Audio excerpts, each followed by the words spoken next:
is your RTC Weekly Download. Welcome to the RTC Weekly Download. I'm Jim Dolan. Today we'll start off with an episode of Lights Out and the Signalman from 1946. And after that, we join the Fat Man for Murder Makes a Black Moon. Some great listening ahead. I hope you enjoy it. The National Broadcasting Company presents Lights Out, a summer revival of the famous series which many of our listeners will remember. Tonight's story, the eighth and the last in this series, is called The Signalman. Lights out, everybody.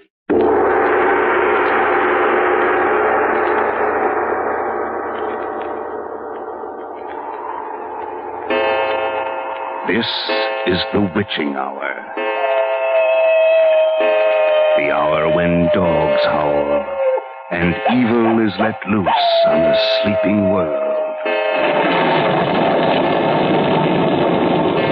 Sit in the dark now and listen to Lights Out.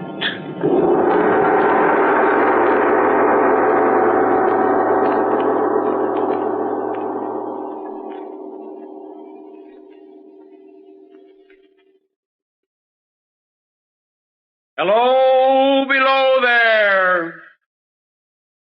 I was calling to a man who stood beside a railroad track at the bottom of a deep and rocky ravine. One would have thought that, considering the nature of the ground, he would have looked up to where I was standing. But instead he turned and looked down the railroad line. I called again. Hello, below there.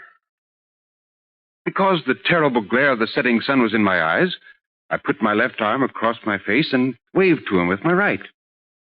He looked up, and I saw in his face an expression of intense horror. He regarded me fixedly without moving. I shouted, Is there a path by which I can come down and speak to you? He continued to stare at me. Gradually, the expression of horror seemed to pass from his face, leaving it a gray, empty mask. When he spoke, his voice seemed to come from a grave.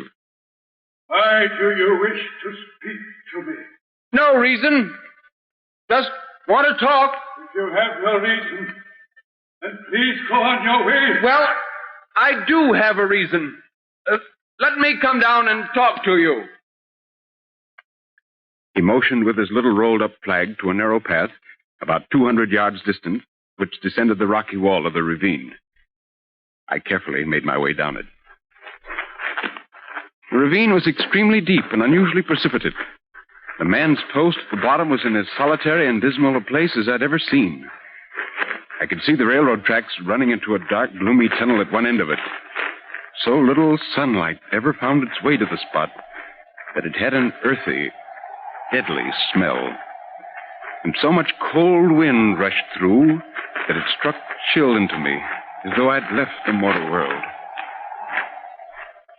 Hello, I'm afraid I'm intruding. Well? I'd better explain.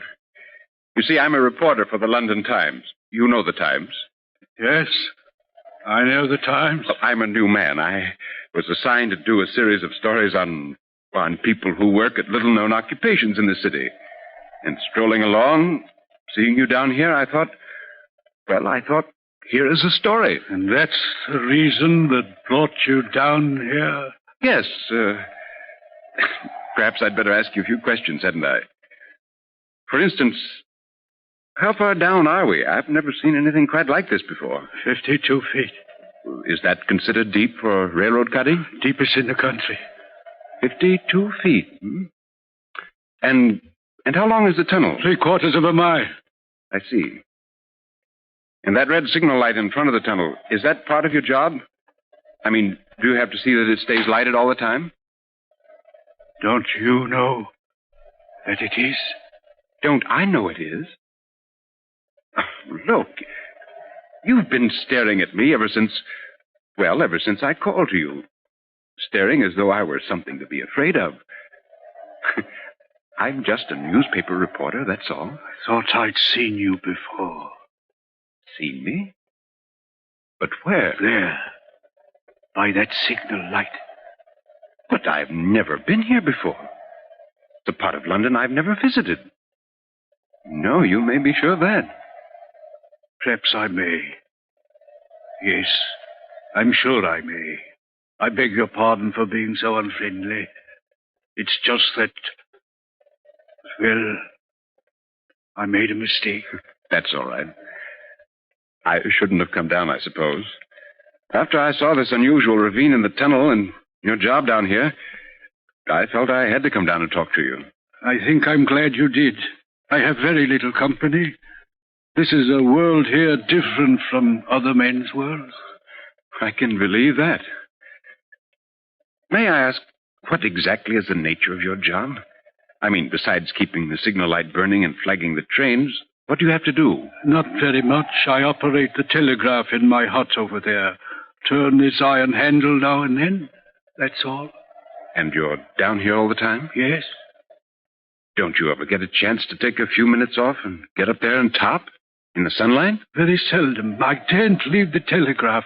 By the way, I have a fire in my signal house. Wouldn't you like to come in and warm yourself? Oh, indeed I would. This wind cuts right through me. We'll hurry along.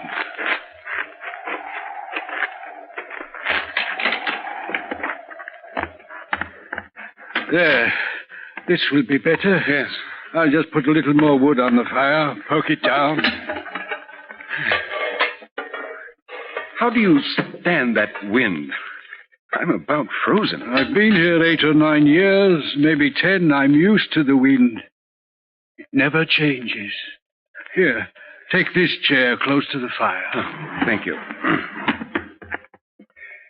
Tell me, don't you ever feel cut off from the world? Almost as though you were marooned and isolated down here? Yes, I do. This is a world in itself, down here. It's as wide as the tunnel is, and as high. Those are the boundaries of my world. For 1 hour, sometimes less, the sunlight falls into it, and at night I see the bright stars, as other men do. But that is all our two worlds hold in common. But why did you ever take such a job? Because Oh, excuse me. A message. Certainly. 6:15, Roxborough. 10 minutes late.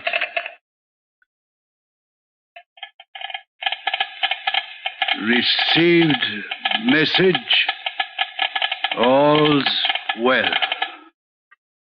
Do you know, after talking to you, I feel as though I've at last met with a completely contented man. I believe I used to be so at one time. But now, I'm worried. Worried. About what? I don't know. It's difficult to explain. Perhaps I can help you. I've been thinking of that. I've been wondering. Tell me. I've got to tell someone. And yet, give me some time to think it over. Say until tomorrow night, perhaps then. You mean you'd like me to come back? Yes, if it wouldn't be too much trouble. I'll be here, about the same time. But why not now? Why can't you tell me now? I want to think it over in my mind first. I want to be sure. Meanwhile, let me light your way to the path. Oh, yes, of course. Don't forget your pad and pencil. Thank you. Oh. Dark, isn't it? Yes, be careful. Everything gets damp and slippery down here at this time of the night. Oh. I didn't think 52 feet would make such a difference in atmosphere. There's the path, and let me ask one favor of you. Yes? When you reach the top, don't call out. Very well. And tomorrow when you come, don't call out. Tell me, what made you cry out hello below there tonight? I don't know. Did I cry something to that effect? Not to that effect. Those were the very words. I know them well. I suppose I said them because I saw you below. With your left hand across your face and your right arm raised. The sunset was in my eyes. That was the only reason? What other reason could I possibly have? You had no feeling that the words and gesture were conveyed to you in any supernatural way? No, of course not. I see. Well, good night then. I'll see you tomorrow night. Yes. Yes, tomorrow night.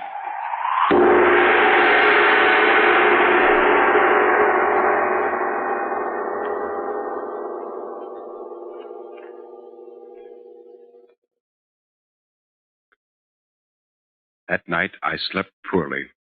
Or rather, I didn't sleep. Because the man's face was constantly before me. And there was something in the eyes of fear, a wordless crying, agony of spirit that fevered my own brain and wouldn't let me rest. All night long, I watched the face, and behind it was the sun going down in flames beyond the ravine, and a figure which I recognized as myself, one arm shading the eyes, the other waving and standing in the ravine and shouting, "Hello, below there!" In the morning, my landlady awakened me. She said I'd been crying out in my sleep all night. Throughout that day, I worked with one eye on the clock, counting the hours until my appointment with the signalman. At last it came. The sun was going down again as I made my way down the path into the dank and unworldly ravine. He was waiting for me at the bottom with his white light. I didn't call to you. It's as you asked. I'm glad you didn't. I was waiting for you. Come along. We'll go into the hut and talk. It's warm there. Good. I'm glad you came. At times during the day, I feared you wouldn't. I promised you. Yes.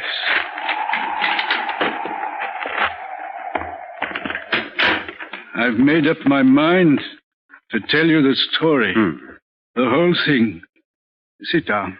Thank you. But before I do, tell me, do you believe that I am in my right mind? Yes. Yes, I believe that. All right. Do you remember yesterday evening the fact that I took you for someone else? Yes. That's what's troubling me. The mistake, you mean? No. There's someone else I took you for. Who is he? I don't know.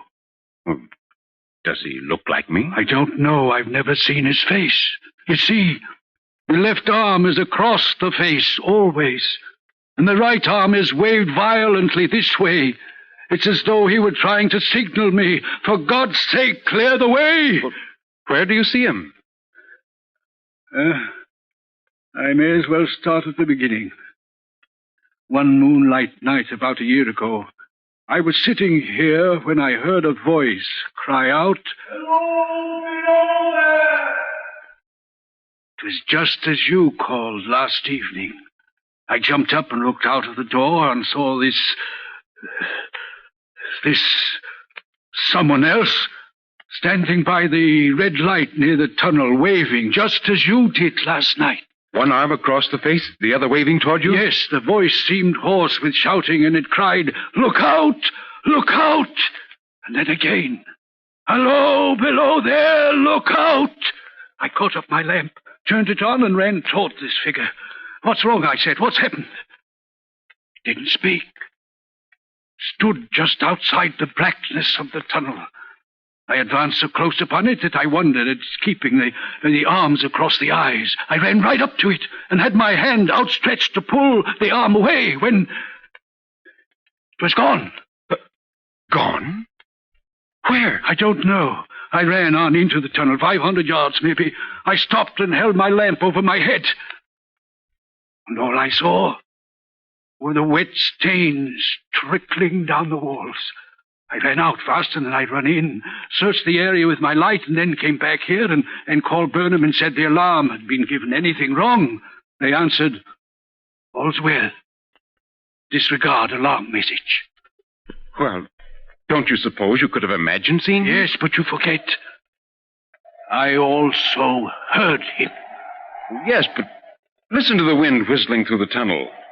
It sounds almost human at times. It's possible to Let imagine... me finish. You haven't heard the rest. Within 6 hours after the appearance, 6 hours, mind you, the 2:40 train came through the tunnel, slowed down and stopped. The engineer signaled me and I hurried up to the cab. What's the matter? Don't know. One of the conductors signaled for a stop. Everything all right here? Yes, just got the all clear signal. Here comes the conductor now. Hello? What's wrong back there? What did you pull the cord for? An accident. Where's the signalman around here? That's me. You have a shack nearby. Right over there. What happened, man? A woman was killed. Killed how? She was passing between the coaches. I suppose she slipped, was caught between the couplings. But how? Nobody seems to know, sir. She was crushed horribly. On account of the other passengers, we've got to get the body off. Have them take her to my shack. One morning, just as day was breaking, I looked toward the red signal light and saw him again. Did he cry out this time? No, he was silent. Did he wave his arm? Yes, the right one. The left, as usual, was across his eyes. He seemed to be pointing down into the tunnel. He leaned against the shaft of the light like a statue over a grave. Did anything happen? Any accident, anything? Not immediately. He was there. I saw him. Then he was gone. I waited for the hours to pass, and when 6 hours went by and nothing had happened, I began to feel relieved. By nightfall, I had almost forgotten it and was able to read quite calmly as the hours passed. I was sitting here reading, the door open, when I heard a train. It was the midnight express from Brighton. I recognized the whistle. I got out my flag, stepped to the door. I could hear them for miles beyond the tunnel entrance. I listened to the wheels, filling the night with their driving, pounding, rhythmic beat. And I thought of the people on the train, the tired, worn-out picnickers and weekenders returning from Brighton.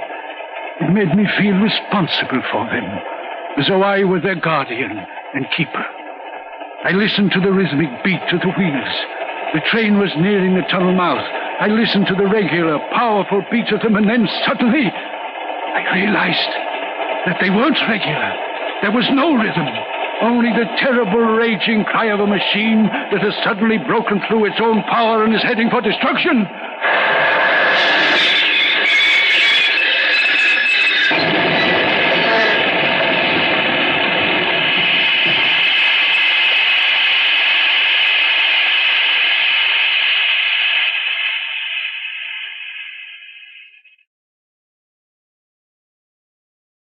It was the worst wreck on the line. They brought the dead and dying in here. They laid them at the place where he stood waving to me that very morning. And this was the second accident after you'd seen him? Yes. And the thing that is worrying me now, it came back again a week ago. Oh.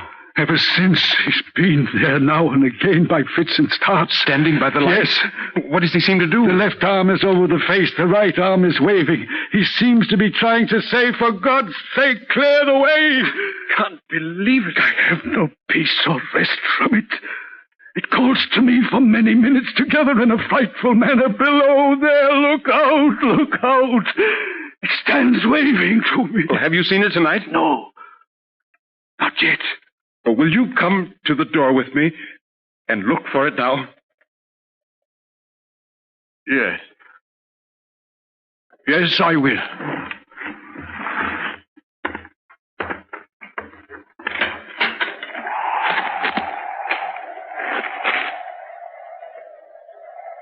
Do you see it? No. It's not there. Then let's go back.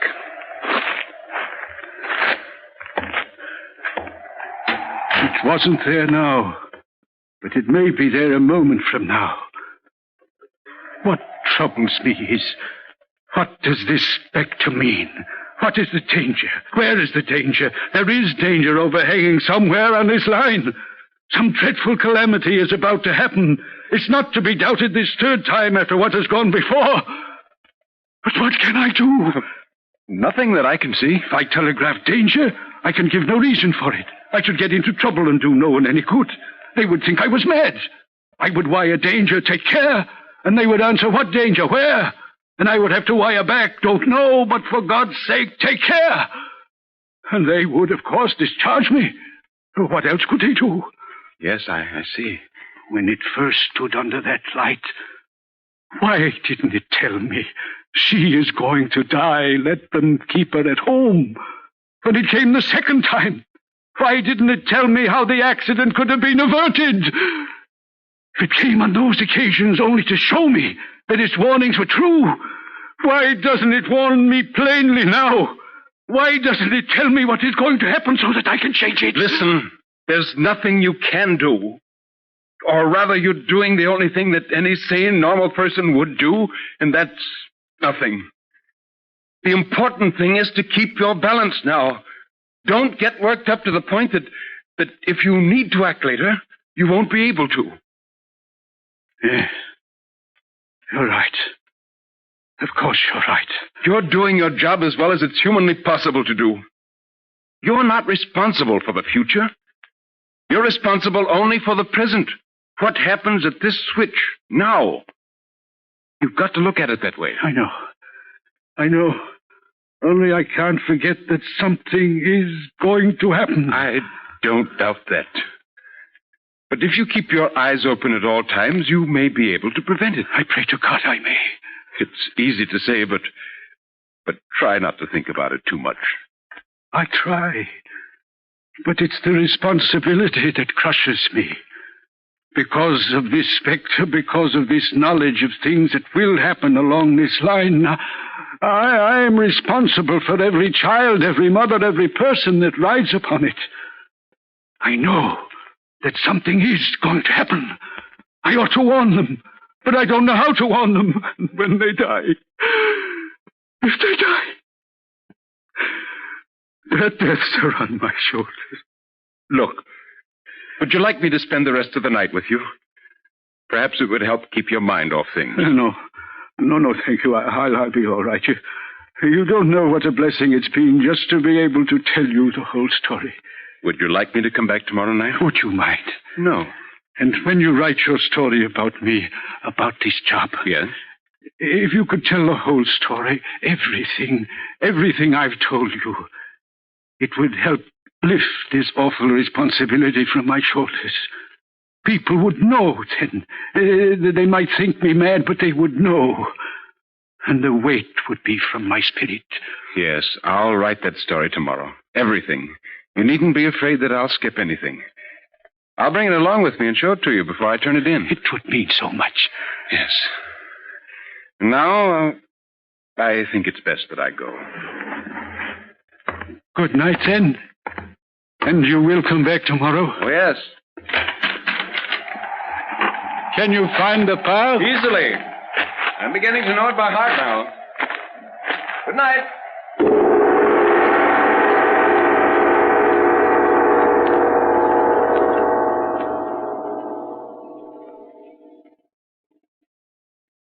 I went to bed immediately after returning to my lodgings. If I had slept unsoundly the night before, I slept little, if any, this night.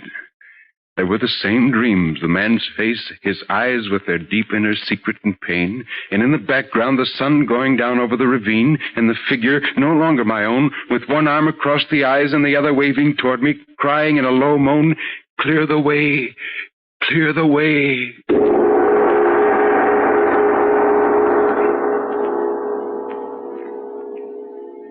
In the morning, when I came to work, I felt tired, almost feverish. Could hardly wait until sundown when I would again visit the signalman. I wanted to show him the story as I'd written it. At last, the hands of the clock pointed to 6:30, and I left the office on my way to the ravine. About half an hour later, I arrived at the top of the cutting. I glanced down, and there, close at the mouth of the tunnel, I saw a man, his left arm across his eyes, passionately waving his right arm. The nameless horror that oppressed me passed in a moment, for I saw that this man was a man indeed, and that there was a little group of other men standing at a short distance, to whom he seemed to be rehearsing the gesture he made. with an irresistible sense that something was wrong, with a self-reproachful fear that fatal mischief had come of my leaving the man there alone in his state of mind the night before, I descended the rocky path with all the speed I could make and ran up to the crowd. What's the matter here? Signalman killed. When? Just a little while ago. Not the man belonging to this post? Aye. Not the man I know? You will recognize him, sir, if you are a friend to him. The body is over here.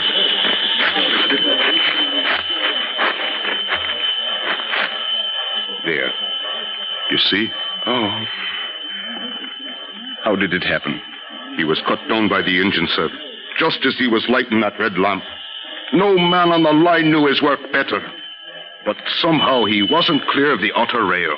He had the lamp in his hand ready to light it as the engine came out of the tunnel. His back was toward it, and she cut him down. Here's the engineer now. Tom, show him how it happened. Yes, how did it happen? I'm a reporter from the Times. Well, sir, coming around the curve in the tunnel, I saw him at the end. There was no time to check the speed, but I always knew him to be very careful. Only this time, he didn't seem to pay any attention to the whistle. I finally shut it off when we were running down on him and called out to him. What did you say? I shouted, "Hello, below there! For God's sake, clear the way!" No. Yes, sir. That I shouted. Oh, it was a terrible thing, sir. I never left off calling to him. Finally, I put my left arm across my eyes so that I wouldn't have to see, and I waved this arm to the last. But it was no use, sir. No use. No use.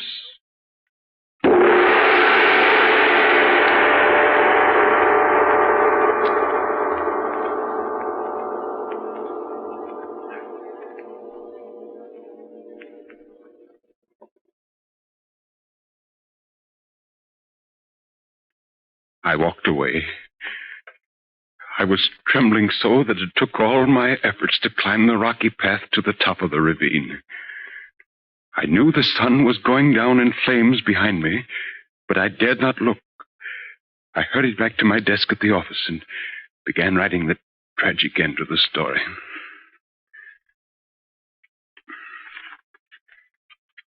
Sir? Yes, boy? Is your copy ready, sir? In just a moment. Please hurry, sir. Piper goes to press in a half hour. I'll have it ready. Come back in a few minutes. All right, sir. This, then, is the story as it was told to me and as I saw it. I make no judgment of it, no deductions. It happened. I know it happened. That is all. Except I bear with me the memory of a humble man, lonely and isolated from this world of ours, one who bore the responsibility for his fellow men so strongly on his conscience that he died from it. For I am convinced that that alone is what brought him to this end, not the train, which was merely an instrument of fate. Signed, Charles Dickens.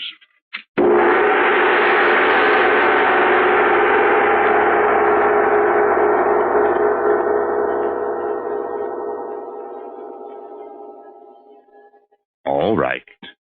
You can turn them on now. You have just heard the eighth and the last in the summer series of Lights Out. Tonight's story, Charles Dickens' The Signalman, was adapted for radio by Frederick J. Lipp. Starring in the role of Charles Dickens was Nelson Olmsted. The Signalman was played by Herb Butterfield. Others in the cast included Boris Apland, Nathan Davis, and Jess Pugh. And now it's time to turn the lights out for the summer. We've enjoyed bringing you these shows, and if we've managed to send a few chills up and down your spine, well, that's what we set out to do. Beginning next week at this time, be sure to hear the new Judy Canova show, which returns to the air. You'll have the time of your life, so be sure to listen. Lights Out was produced and directed by Albert Cruz. This is NBC, the National Broadcasting Company. That was Lights Out and The Signalman from 1946. Now let's dip into our archive of old-time ads and see what we can get. Let's hear a true life drama. Men. I'm through with them. For the third time in a week, one's broken a date with me. Well, did any of them say why? Oh, they all gave some silly excuse. But I'd like to know the real reason. Helen, listen, dear. I think a little breath of trouble is the reason. Clearly, this is a case for Colgate tooth powder. You see, anyone can be the victim of a little breath of trouble. I mean, unpleasing breath. It happens to thousands without their knowing. Marks them down socially, brings them unhappiness. So just do this. Brush your teeth night and morning and before every date with Colgate tooth powder. For Colgate tooth powder cleans your breath as it cleans your teeth. Because scientific tests have definitely proved that in 7 cases out of 10, Colgate tooth powder instantly stops unpleasing breath that originates in the mouth. What's more, no dentifrice at any price cleans your teeth more quickly and thoroughly than Colgate tooth powder. Remember to buy it first thing, and remember the name, Colgate tooth powder, with the accent on powder.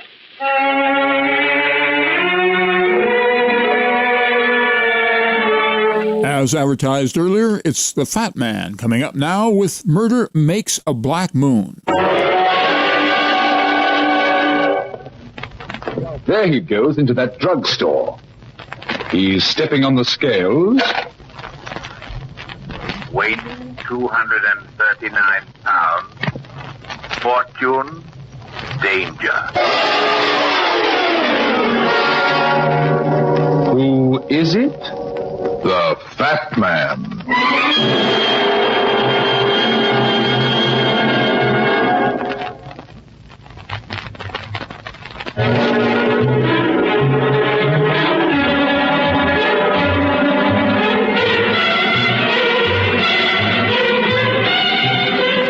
And now, here's the Fat Man in Murder Makes a Black Moon.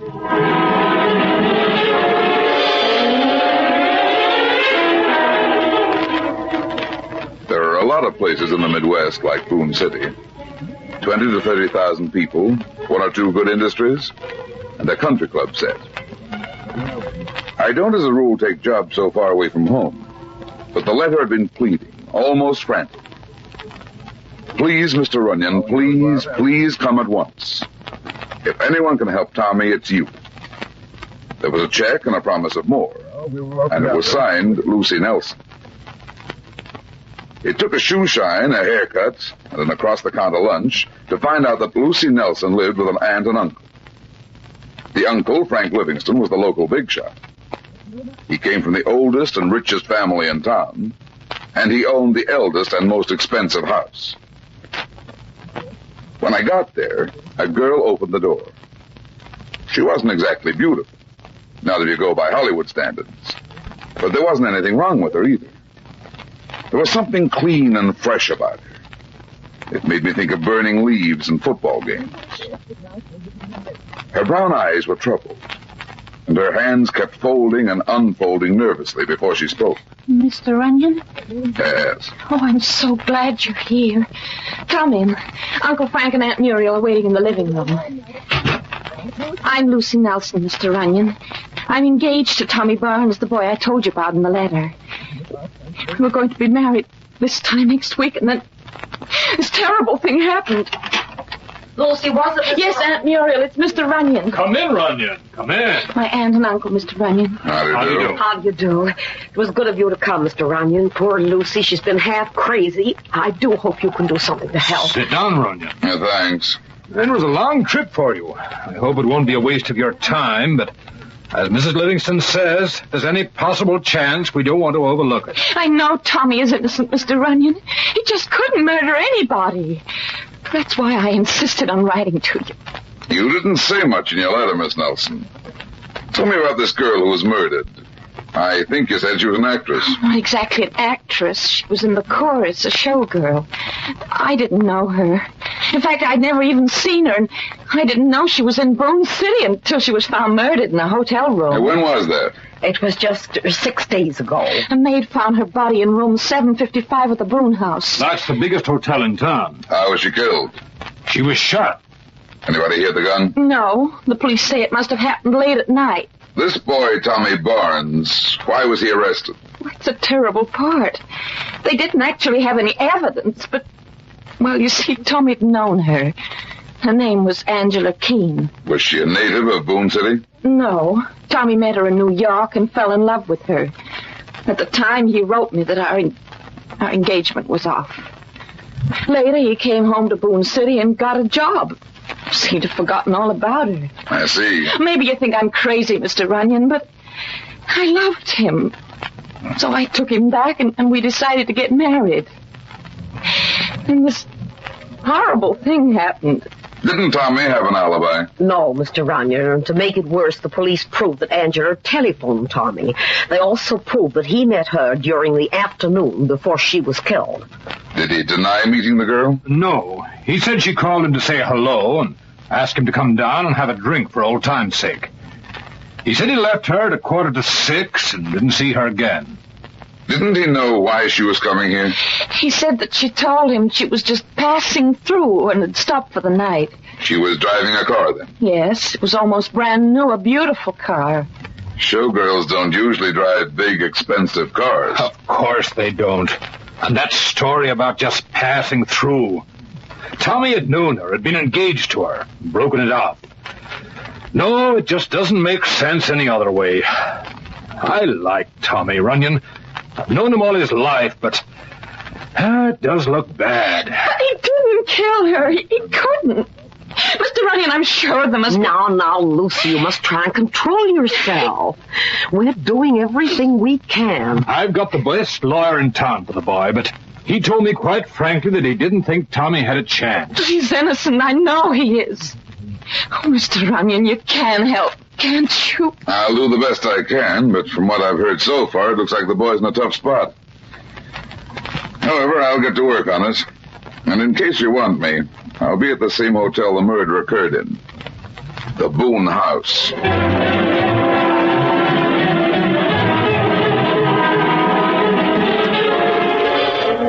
Here, Mr. Room 750. Oh, it's unlocked. Guess the maid's inside. Yeah. Hi, Mom. Hello, Joey. Just put the bag over there. You didn't come home last night, Joey. Where were you? Forget it. My mom's a maid here. She thinks I'm still a kid. He's only 19. Joey, why didn't Don't pay no attention to her. Listen, Mom, this man's not interested in your troubles. Oh, I'm sorry. I just want... Here you are, son. Thanks. If you need anything, just call for Joey. I'll remember. I'm sorry I spoke like that, mister, but I was worried about him. That's all right. Kids that age are apt to get cocky. He's a good boy, and it's just recently he's been acting this way. I think the money he makes goes to his head. Bellboys don't make much money. No, but he gambles a lot, and he's been awful lucky. I found 3 brand new $100 bills in his shirt pocket the other night. New $100 bills don't usually come from bellboy poker games. Oh, don't worry about him. He looks like a nice kid. I'll have a little talk with him the next time he comes up. Thank you, mister. I understand you had a little excitement here last week. Yes. About the murder? Yeah. Oh, it was terrible. I found her in a room when I went in to clean. It was that room right across the hall, 755. Funny nobody heard the shot. Well, Joey says there was a drunken party going on in one of the rooms on this floor. They were making an awful lot of noise. Joey was on duty that night. Yes. The police did a lot of questioning, but nobody heard a thing. Anyway, they got the man that did it. She was such a pretty girl, too. So I heard. I'm talking my head off, and I've got work to do. You won't forget to speak to Joey? I won't forget. Thank you, mister.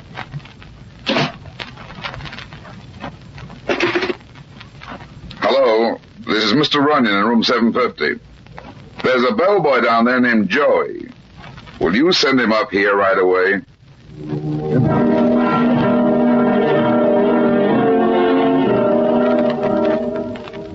Got the right boy, mister. What can I do for you? Sit down. Sit down? I want to talk to you. What kind of... Oh, I get it. The old lady's been talking to you. Well, listen, she's nuts. She's getting old and screwed. I don't think so. Go on, sit down. Look, I ain't a kid. I work here and I got no time to be sitting around listening to lectures. If you want something, speak up or else I'm leaving. I want something, all right. I want to know where you got the money. What money? The brand new $100 bills. She told you that. Why, that nosy... That is no way to talk about your mother. Now sit down. Get your hands up. What do you think you're... Now, where did you get the money? That's my business. The FBI might think it's their business. The FBI? What are you talking about? The murder in room 755. Remember it? Sure, I remember it. It was a local job. The FBI don't meddle in local jobs. Oh, you're a sap, Joey. The girl came from New York, didn't she? Yeah, but... New York's not in this state, is it? You mean that makes it federal?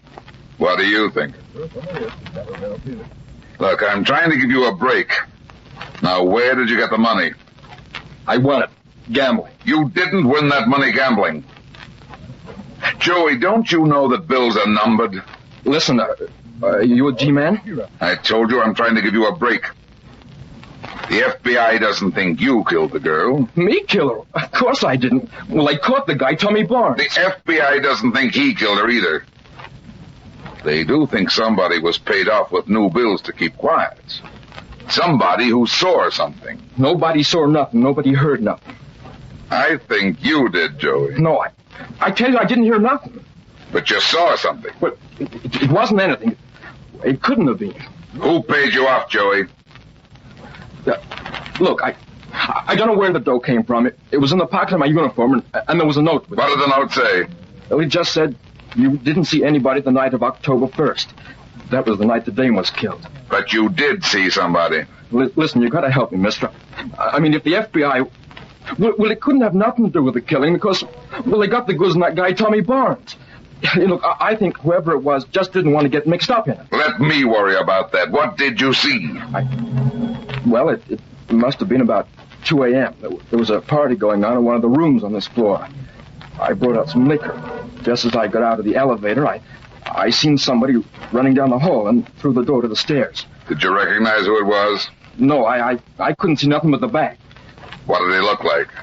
Well, I couldn't tell much. But it wasn't a man. It was a woman.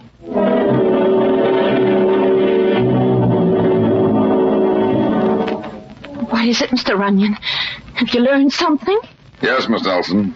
It might be important or it might not mean anything. Where's your uncle? Well, just a second, I'll call him. Uncle Frank? Yes, Lucy? It's Mr. Runyon. Could you come downstairs? Just a minute. Well, what have you found out? Where were you, Miss Nelson, at the time of the murder? Well, I was here at home in bed. Could you prove it? Prove it? Well, I don't know. I was in my room. Well, what do you mean? I mean that somebody saw a woman running down the hall of the 7th floor of the hotel at about the time of the murder. But you don't think that... It could have been you. But... Oh, why, that's absurd.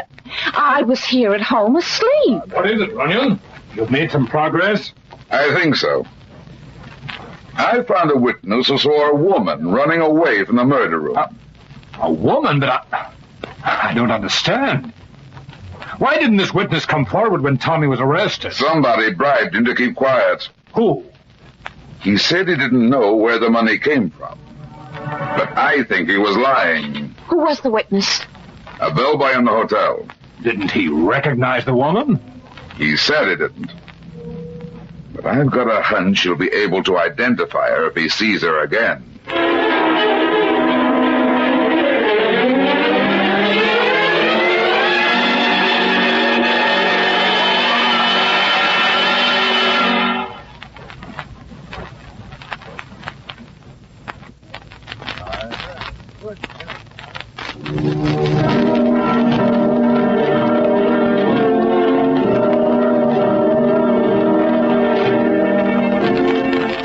Midnight when I got back to the hotel. On the way to my room, I stopped in front of 755, the room where Angela Keene had been murdered.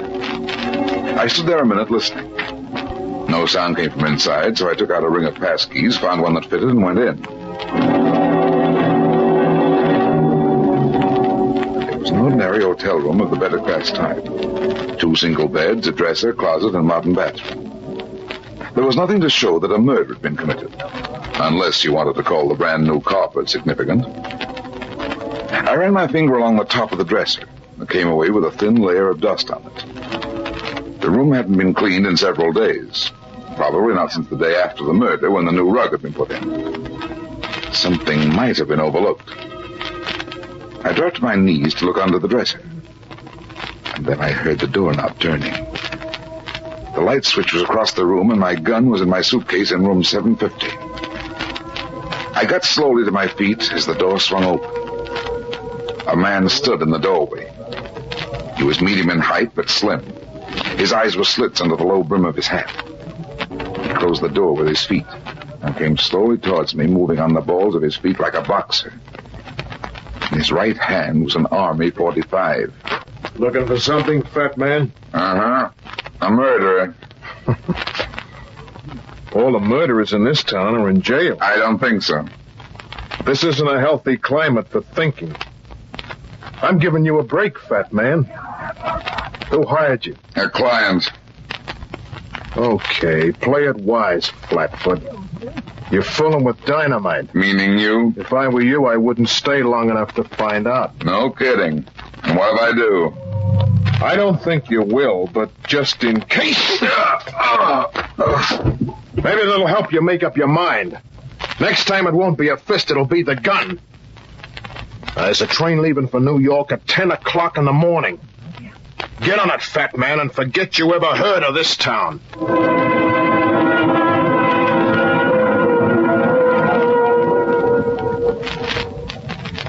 I had a visitor last night. A visitor? Somebody with a gun and a good left hook. Drive to number 410 Foster Street. But this man last night, did he... A tough boy. Took a crack at me and told me to get out of town on the 10 o'clock train this morning. I don't understand. Why would... That's the easy answer. Your boyfriend didn't murder Angela Keene, but somebody is pretty anxious to pin it onto him. Do you know who the man was? I'm a stranger in town, sweetheart. I mean, did you see... Well, what did he look like? Dark complexion, about 5'10", slim. His hook isn't as good as it was 10 years ago, but he still knows how. He's in his late 30s, and I think he was a pro boxer at one time. Brass. What? It must have been Luke Brass. Who's Luke Brass? He's a local racketeer. Everybody knows him, and nobody does anything about him. Seems to have a hand in everything. He was a boxer once. Good one, too. You're telling me. But why would he threaten you? Unless he killed Angela Keene. Do you think... Maybe. But if Luke threatened you, he means it. Oh, he's dangerous. Look, it's only 9 o'clock. You can catch that train. I thought you wanted me to prove your boyfriend's innocence. Of course I do, but don't you see that there really isn't any need for you to stay now anyway? When Uncle Livingston told me this morning that the FBI was interested, I felt that they would clear it up. I see. Just the same, Miss Nelson, I think I'll stay. Is this Foster Street? Yes. Where are we going? To call on a bellboy named Joey. I want to see if he can identify the woman he saw running down the hotel hall the night Angela Keene was murdered.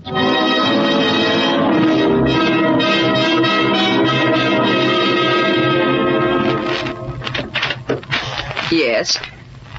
Why, Mr. Runyon. That's right, and this is Miss Nelson. How do you do?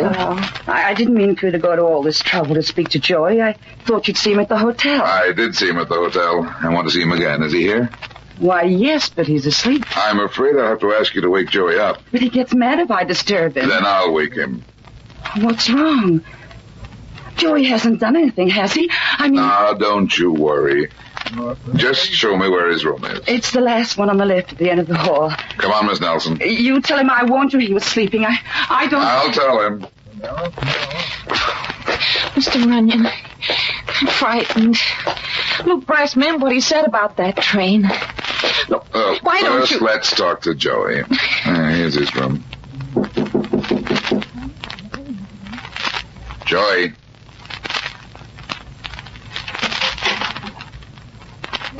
Is he there? Yeah, he's here. Joey, wake up. What is it? Stay out there. Why? What's wrong? Plenty. Somebody climbed in this window and killed Joey.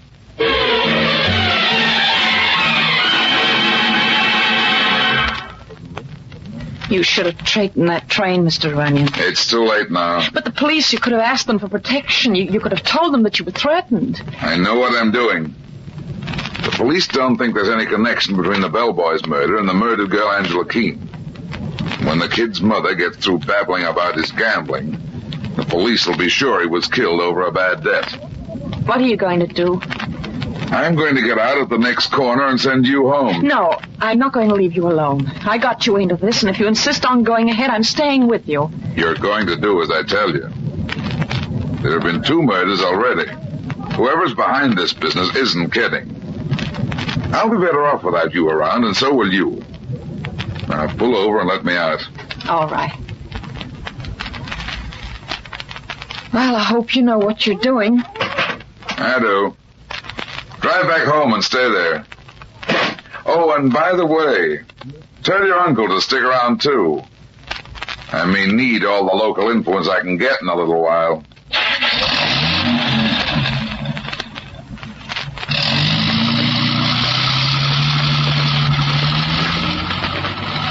Keep walking straight towards that car, fat man, the one with the open door. Hello, Brass. You're driving, fat man. Get in. Suppose I don't feel like riding. This is a gun in my pocket, Runyon. We're going to a nice, quiet spot out in the country.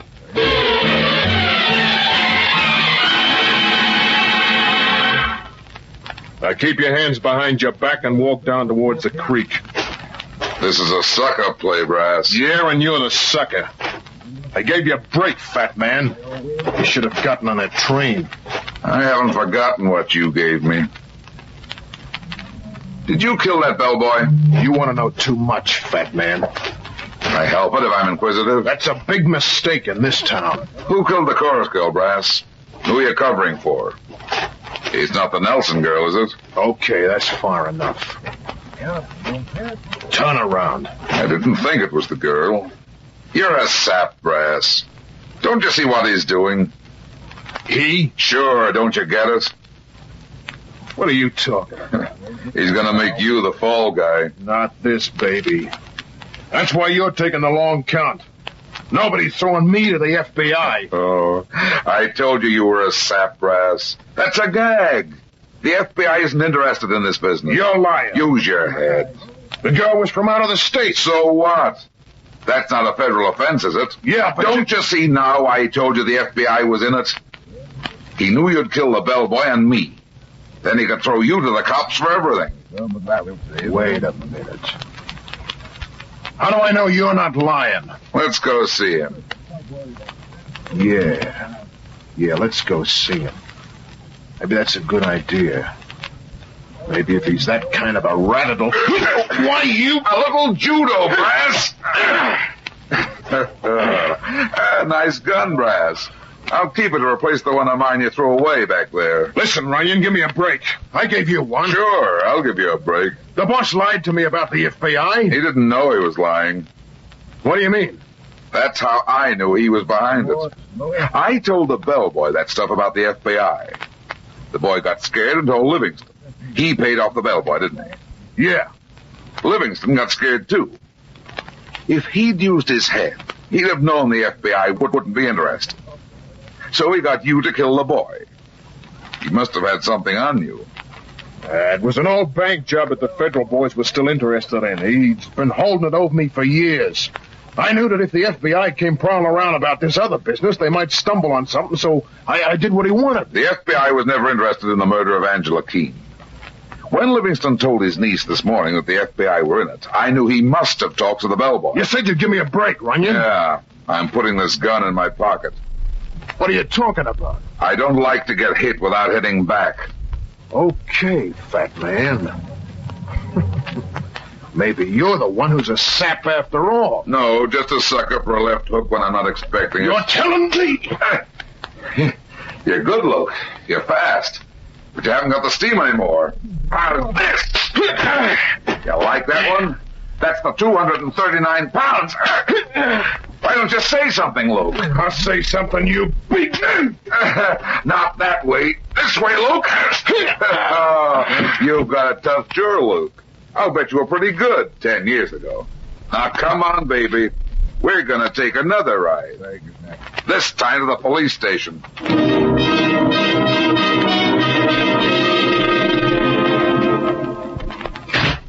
Why, Runyon, what happened? I had a little trouble getting here. Mr. Livingston, it seems some people had other plans for me. I don't understand. Luke Brass. He's in jail, Livingston. It's all over, so you can stop acting.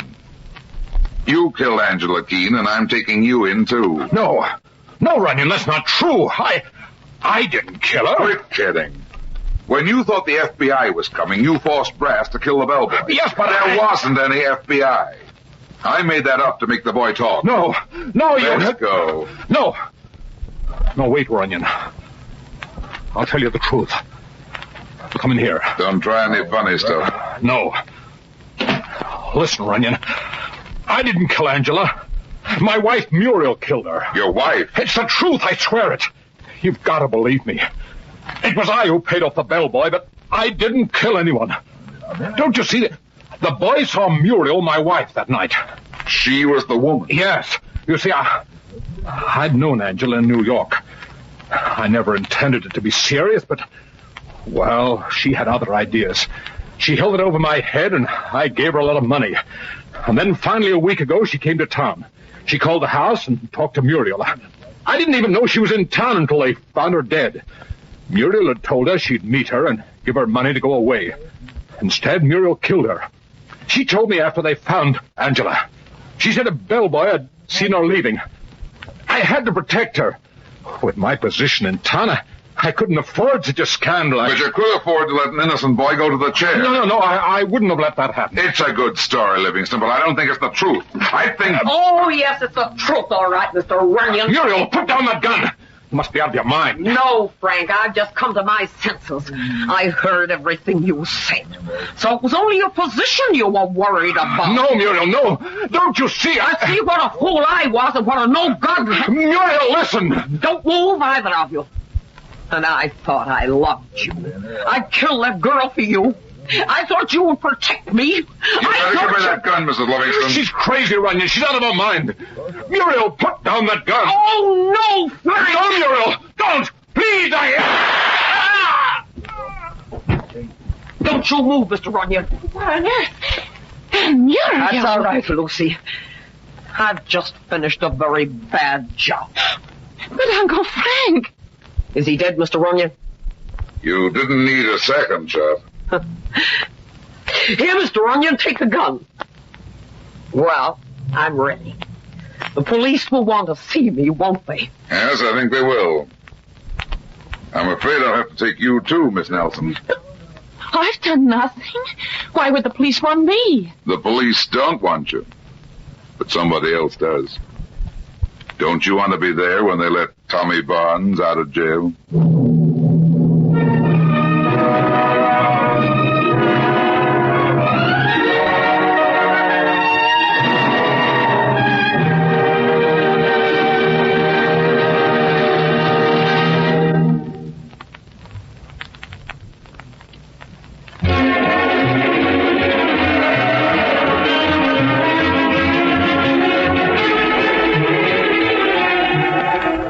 That's that. It seems I spend my life in getting into trouble and getting out of it. But at the same time, I generally manage to get some other people in and out of trouble, too. Be seeing you again. So long.